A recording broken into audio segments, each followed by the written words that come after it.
আসসালামু আলাইকুম ওরহমতুল্লাহি ওবরাকাতুহ। কোরবানি এটি কোনো পশু জবাই নয়, বরঞ্চ কোরবানি হচ্ছে আল্লাহ রব্বুল আলামিনের জন্য এক ত্যাগের প্রতীক, যেখানে আল্লাহ সুবহানাহু ওয়া তাআলার প্রতি বান্দার তাকওয়ার প্রকাশ পায়। আমাদের জাতির পিতা হযরত ইব্রাহিম আলাইহিস সালাতু ওয়াস সালাম যখন নিজের সন্তানকে আল্লাহ রব্বুল আলামিনের নির্দেশে কোরবানি দিতে রাজি হন, তখন তিনি একটুও দ্বিধাবোধ করেননি এবং সেই স্মৃতির অনুসরণে আজ আমরা আল্লাহ রব্বুল আলামিনকে সন্তুষ্ট করার জন্য, আল্লাহ রব্বুল আলামিনের সন্তুষ্ট হাসিল করার জন্য কোরবানি দিয়ে থাকি।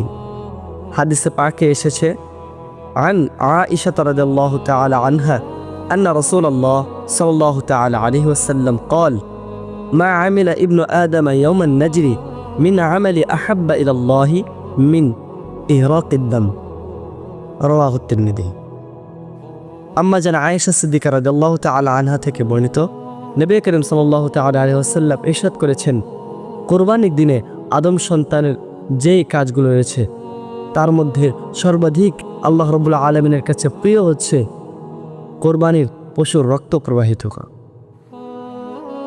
তাহলে বুঝুন আল্লাহ রাব্বুল আলামিনের কাছে কোরবানি কত উত্তম একটি আমল।